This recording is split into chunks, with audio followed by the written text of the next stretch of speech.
All right, so this, I'm going to show you how to do, you've got two assignments coming up, a slump and a hump mold, and you get to choose one of the two. So I am going to show you right now how to do a slump mold. And so as you can see, I have already rolled out my slab of clay. I have used my rib, which is this tool right here. I've used my rib on both sides to smooth it out, and then I used some things to press in some texture. I used a stamp that I had, as you can see, to make the little floral design, and then to make this little radial floral design, I used this side. I also used just a little plastic thing that I had. It's actually was on the inside of a roll of plastic bags, so it has some little lines in it, as you can see, and I rolled it around the edge. So think about a slump. So you want to get something in your house, find like this is just a little plastic bowl, I think it's from the dollar store. You can use anything. I even have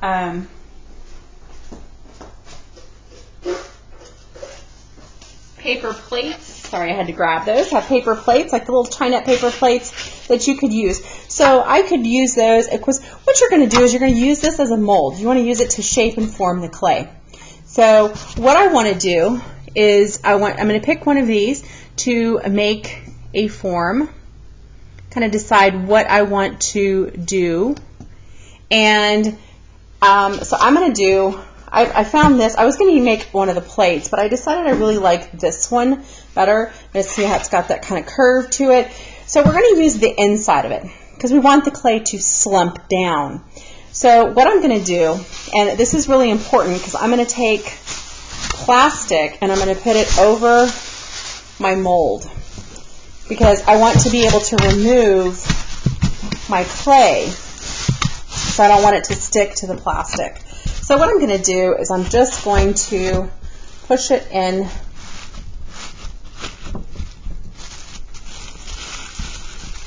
and I'm just going to press ever so slightly, just going to press and kind of make sure that that clay fits into the mold.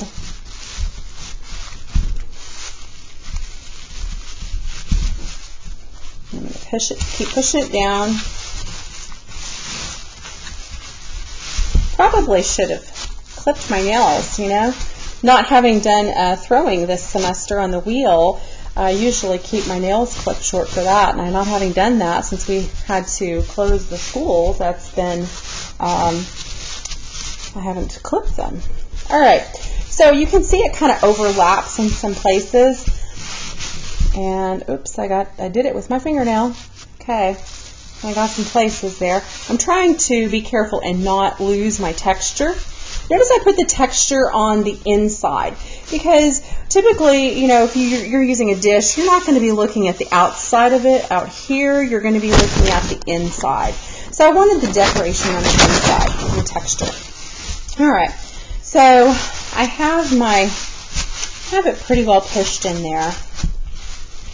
And the thing of it is you want to keep it in there. So if you have like a ceramic bowl in your kitchen or whatever that you want to use, you could use something like that. You just want to, again, put plastic, and I think I sent everybody home with plastic bags, so you should be good to have. You should have that in your little stash of supplies. Now you can use, I don't know if I sent a fettling knife home with you, but you can use a fettling knife, or you can use just your needle tool. And I think for this, I'm just going to use my needle tool, and I am actually going to, first of all, just kind of flip this over for a second, and I want to see how it goes, see how it comes to the edge, and I'm just going to cut very carefully around the edge. And I may want to come and trim that later because it wasn't quite fitting on either side. I'm going to move my plastic around and just cut around that edge. But I want to make sure that when I flip it back over that my clay doesn't flip out, right? So I'm going to be very careful flipping that back over. Okay, so you can see it's still there.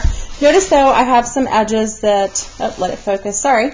Have some edges there that didn't quite come to the edge. Now I don't have to make it exactly like that. I I can come down and I can curve it a little bit. Maybe make this not so rigid, not so angular, and make some curved edges. So I'm just going to peel that off. And I've got some clay sticking to the plastic. That's all right. It's just going to dry and go away anyway, so I can wipe that down later. All right, so I'm going to kind of round that corner there. Take that clay out. And I kind of like this unevenness of it, so I'm going to just kind of make it more of a free-flowing. I'm going to cut this down a little bit, down and then around. Now I'm going to come back and clean this up. Remember that if you don't do that, then that edge is going to be really, really sharp when it fires, and that's not going to be any good. All right.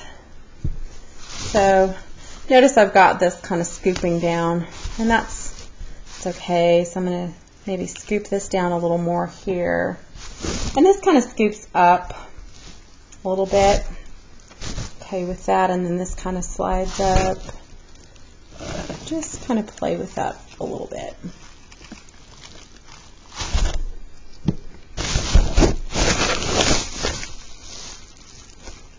Kind of round off. Now I can also do a lot of work on this edge when I flip it out of here, because I just need to make sure that I flip it out of here when it's leather hard. So what I'm going to do right now is I'm just going to take a sponge, wet my sponge a little bit, and I'm just going to take and just kind of round off that edge there. Now remember, this is something that has a utilitarian purpose. This is going to hold something. This is a dish. So I want to make sure that I, finish it off really nicely around the edge. And like I said, I can always come back in. I'm going to come back in and do this little corners kind of rough here. I'm going to come back and do that after I pop it out of the mold. Okay.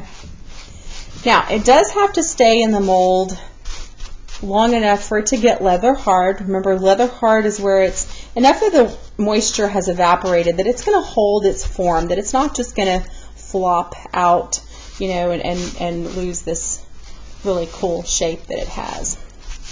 So, and I don't know if I'm really happy with that, but I'm going to wait until I get it out with pop it out of the mold and it's leather hard. So you can see what I've done. So what I'm going to do is I am going to go ahead and cover it with some plastic, because I'm probably going to wait and come back and I will do another video when I pop this out. But this is using a slump mold. Remember that slump, you want it to slump down in. So you roll out a slab first. And see, like I said, I could have used one of these paper plates. So if you have a paper plate, or you have just even a regular ceramic plate or plastic plate that you want to use, if you use a paper plate like this, the clay is really not going to stick to it. But if you want to put the plastic, just to make sure, you can put a layer of plastic down and then press it in. Notice that with this, you would get these little ridges. But also, too, you want to make sure, take your slab, once you roll your slab out, flip your plate over on top of it, your mold form, and make sure that it's big enough. So you want to make sure that you're rolling out a clay slab big enough. And I did a 1/4 inch slab. So you want to make sure that you have that 1/4 inch thickness, and I used my sticks to make my slab a 1/4 inch, so it's pretty even all the way through. And then you can, after you roll it out, you can put some texture on it, and then put it into your slump mold. Remember, slump. It's going to go down inside, and it's going to slump to that form. Okay, leave it there till it's leather hard, and we'll come back. I'll come back with a second video and show you. I'll pop that out of here when it's leather hard.